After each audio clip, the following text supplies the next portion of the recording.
MJ Movie Reviews back again with another addition to the Arnold Schwarzenegger Arnoldathon. I know it's moving very slow, folks, but hey, it is what it is. I've got life stuff just like all the rest of us out there. So I go on with my Arnoldathon with the condition with Raw Deal. I believe Raw Deal. Well, this is a double. I bought this from Walmart. Massive Overdrive is on here, but I'm reviewing Raw Deal with Arnold Schwarzenegger. Um, I believe Raw Deal is from 86. Goodness, I should have done my research. Okay, Raw Deal. In the pantheon of when Arnold Schwarzenegger was at the height of his fame, uh, you know, we're not gonna say Arnold Schwarzenegger was knocking them all out the park. I previously reviewed Red Sonja, so I think majority of hardcore Arnold fans, especially from Arnold's heyday in the '80s, would probably agree that Red Sonja is a part, along with Raw Deal, of kind of the lower end totem pole. I was actually surprised. A reviewer on the internet actually included Commando, like with Raw Deal and Red Sonja, and I was like, that's blasphemy, man. How could Commando's a classic? But anyway, Raw Deal.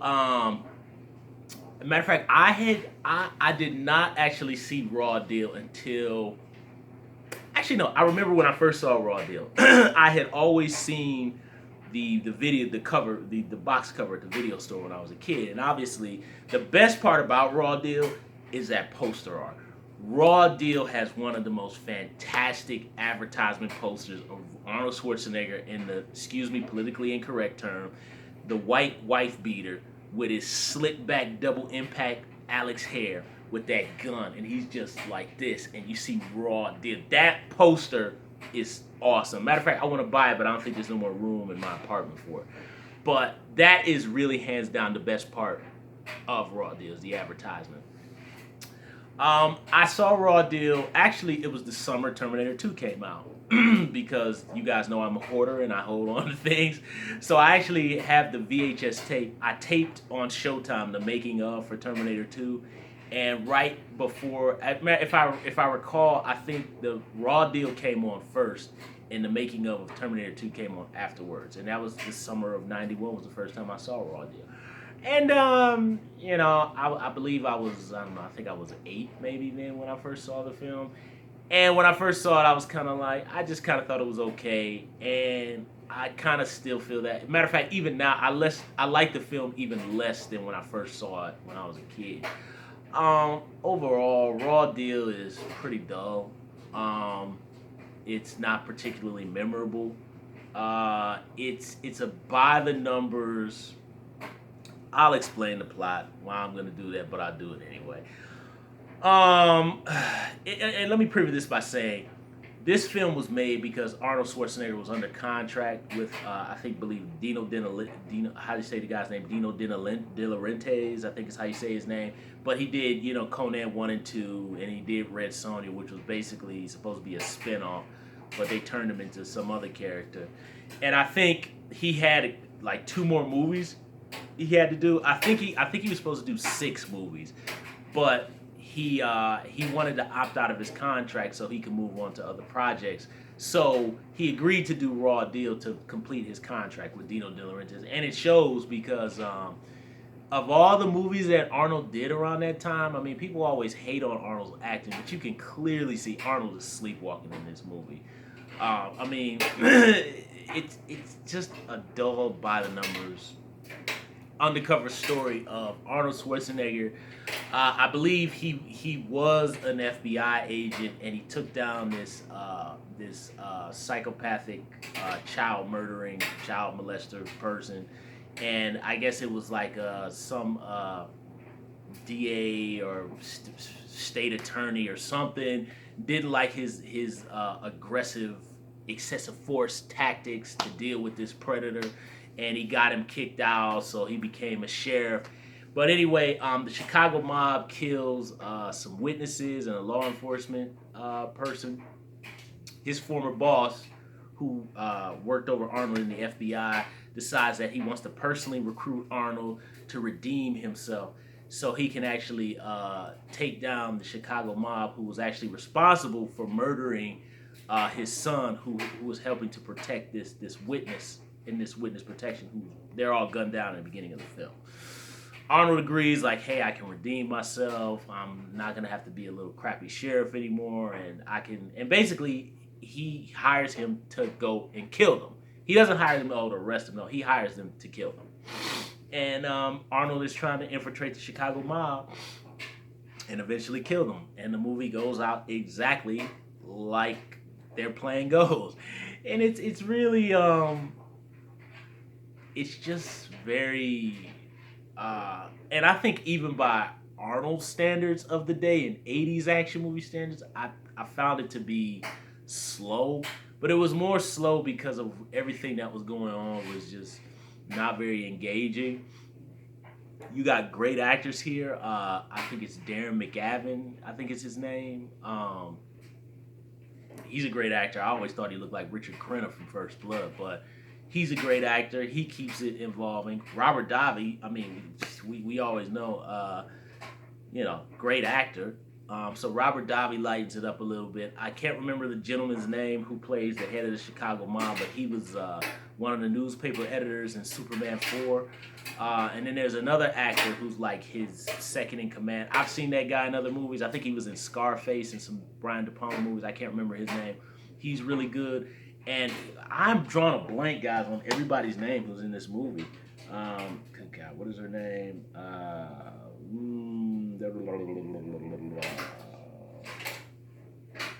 I can't remember the love interest in the movie. But anyway, you guys have seen her. She's a blonde. She's been in a bunch of movies. And she's good. So all the actors are really good. It's just that it's a really dull movie. The action that does happen in it is really not particularly that good. And I was actually surprised. There's a couple fist fights in the movie, just hand-to-hand combat. You guys know how Arnold always does in the movie, where he goes, it's that style fighting that Arnold did in all those. He does the same move in like every movie from the 80s, like Seagal does too. He always does that and breaks the arm. He does that in every movie. But I was actually surprised that Arnold actually gets his ass kicked a lot in a lot of the fights in the movies, which is pretty rare at that particular time, especially when his opponents aren't really physically even his size. You look at more movies like Commando or even, obviously Predator, that's an alien. And then you look at some stuff in Running Man where the fights are where Arnold will get beat up, but it's mostly by somebody who's an equal opponent. But in Raw Deal, he's getting his butt handed to him by guys who are just basically henchmen, which is really odd. And the fist fights aren't really that good. They're not inventive. I can really name on hand all the action sequences. There's an opening car chase where he's chasing a guy on his Jeep that they have some really terrible country music playing over the opening credits. I remember hating that music when I was a kid, and when I watched it again, I still cannot stand that opening credit sequence with that country music. Ugh. But the action, regardless, is very well done. And I will say the actual finale to the movie, that's basically, it's Arnold's charisma and one-liners. Because Arnold has some good one-liners in this one. And the finale is flat out. What I love is by the end of the movie, they stop playing around and they're like, this is going to be what it is. And Arnold just goes in there and just destroys all these guys. Look, my man, I'll get to that. I'm jumping all over the place. Guys, eventually I'm going to start editing my videos, but right now they're just raw, uncut. But anyway, the one-liners that Arnold has in this movie, I could name the great ones. There's the one where he arrests the guy who's been imitating the police officer, and he goes, book him. It's Commando level. It's fantastic. And one of the things is I hate how people always knocked Arnold's acting. And really, I will say in Raw Deal, Arnold, his acting is kind of hit or miss in this movie, but he was still kind of finding his way. But they were pretty much developing what Arnold would to be, the charismatic, one-lining, killing machine muscle man. So they pretty much had the formula here, but they were still kind of testing him out a little bit with his acting at this stage. I find with certain actors, particularly like Arnold Schwarzenegger, and I do not think Arnold Schwarzenegger is a bad actor. I really don't. People just like to hate on him because he was a bodybuilder first and he was a muscle man. digressing a little bit, the level of commitment and hard work it takes to get to that level. I know people go, oh, say, oh, he was on steroids, but even still, the level of commitment to keep your body in that kind of shape, it requires a level of discipline that I think most people don't respect and and that's why, I really think Arnold's a better actor than people give him credit for, because he has a level of commitment and discipline and focus that most people do not have, and that's one of the biggest things I admire about Arnold Schwarzenegger. Just his drive. I'm not saying the human being, but the drive is what I admire about Arnold Schwarzenegger. And I think he really committed to becoming better as maybe not so much an actor, but really I'd say as a film actor, a movie star, an entertainer. And I think he in this movie, he was still developing a little bit. So there are times when they give him lines that, because of really the way he speaks, Arnold's speaking patterns and his accent, really, there's a line that they really shouldn't have given to him. I think it's where he explains to the guy, he goes, "Did you see what he did to her? He murdered, molested her, and it really gets. You guys know what scene I'm talking about. It's when Darren McGavin is recruiting him. I think he says he murdered, molested, muted. No, it's like 3 M's. He murdered, molested, mutilated her, and it's so. I was just like, who gave that to him? They should have just left it at he murdered her. He murdered a 5-year-old girl. Bam, done. But they had to. He murdered, molested, mutilated, and it just. They were just trying to cake it on how bad the guy was that he beat up to justify it. But really terribly done. Terrible delivery, terribly written. It just shouldn't have been there. But those are examples of things that you shouldn't give to someone like Arnold. You should really space out how you give his dialogue and his sentencing, but whatever. But anyway, that's a cringeworthy moment. And there's a few of them like that. But when Arnold goes into the smoking the cigar and I'm the pain in whiskey's ass, he just, man, and when he does those one-liners, I think another one that I really love is the book 'em one-liner. And then the other one I like is knock 'em dead. Classic Arnold. He's like, I need you to go away on the plane or whatever. I'm about to fix this situation that's gone bad. Knock 'em dead. It's like, oh, that's old school Arnold. Oh, it's great. And like I said, Robert Davi's charismatic, and basically the finale redeems it, because by this time a lot of the action is pretty ho hum. There's like I said, the opening motorcycle chase is pretty good, and there's a fist fight like in one of the Chicago mob gambling places. I kind of like that one because there's like this really cheesy 80s music, rock music in the background. And it's so cheesy, but it just fits the time period in the movie. And I kind of like that fist fight. I thought that was pretty cool. Arnold like throws a guy on top of an air vent. I like that one. But pretty much after that action sequence, the action doesn't kick up again till the finale. But like I said, it's awesome because it gives Arnold this cool 80s montage where he puts on the wife beater, slicks back the hair, puts on the black coat, and he starts loading up the artillery.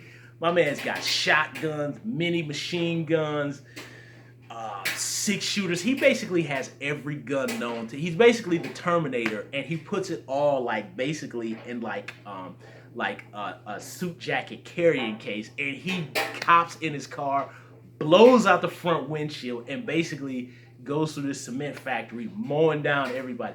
Now, of course, any technical shooter would realize, I mean, you probably can't hit anybody like that because all the people he's killing are from like way up in the air and he's on the bottom. So he probably couldn't possibly have made any of those shots.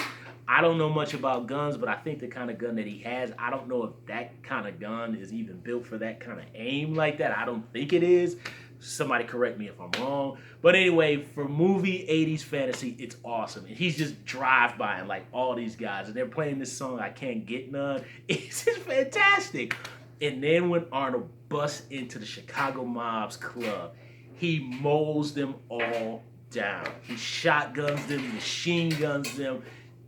I think my favorite part of that scene is when finally the Chicago mob guys are running away, he pulls out like this mini machine gun. He just unloads it, and it just goes like, and he's just killing them all. It's great. And then what makes it even better is the fact that these guys are running away from him, and he's still killing them. That's like when he kills the final guy. The final guy has basically run out of bullets. He's not a threat to Arnold anymore, and Arnold shotgun blasts him in the back. It is sadistic and horrific. It's a little bit horrifying watching it now as an adult and realizing what's going on in the world, but when you transport back to 80s fantasy, it's totally awesome. But it's just like, wow, this guy has basically murdered everybody, but you realize they've done so many terrible things, so he can just give it back. You know, all killing by the hero is justified in 80s action movies. We all know that. Just ask Charles Bronson. And then I'll say probably the last thing about Raw Deal. So you've got the finale that redeems it. A couple of the actions sprinkled throughout the beginning. Arnold's one-liners and his charisma. And I'd probably say the really cheesy synth slash rock 80s score to Raw Deal. It's a fantastic score. That scene where Arnold is loading up the artillery and it goes, in it.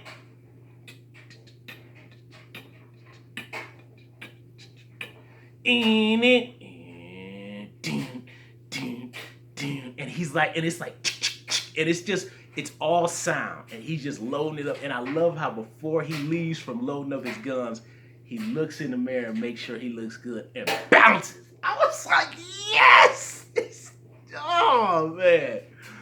So overall, look, Arnold's charming. His one-liners are great. Oh, I'm sorry, I forgot. You should not drink and bake. That's a great line. I forgot do not drink and bake, where he's arguing with his drunk wife. That's a really good scene. That scene is well done. I love the Arnold's line. They gave me a choice to resign. I would not have got a chance to take this job. It won't be like that forever. However, Arnold says his lines. I did the best I could, guys. But you know how Arnold's, you chance to get this job. That's how Arnold says his lines. But that's actually a really good scene. And I think the actress plays drunk very well. But you know, it's dull, and it's not very good. But some of Arnold's classic one-liners in here, I think the ones in here, drink and bake, book him, knock him dead. Those go along with some of Arnold's best. I mean, not some of his greater ones like Hasta La Vista and some other ones, but I do think it's in the pantheon of great classic Arnold one-liners from back in the 80s. So Arnold's charm, his one-liners, the finale, and the cheesy synth 80s score, and some of the actors are just really good. That ultimately redeems it. But overall, I'd recommend Raw Deal for us classic Arnold fans who grew up on Arnold from in the 80s. For newer kids coming into Arnold classic stuff, who can view these older movies, I would probably say for you all, you can probably skip Raw Deal because it's really not that good. But if you're really hardcore Arnold and you're into seeing everything he made in the 80s, give it a shot. But I'm just warning you that it's not very good. So those are my feelings about Raw Deal. Thumbs up to the video, subscribe to the channel, share the video, don't forget to hit the little bell, and leave comments down below on how you guys feel about Raw Deal. RMJ Movie Reviews, I'm going to be back with the next movie that Arnold came out with after Raw Deal, which I'm a movie buff and I cannot even remember what that was. It's either Running Man or Predator. So either one of those will be, now we're getting on to the fun stuff. That'll be part of my next movie review. RMJ Movie Reviews, I'll see you guys soon.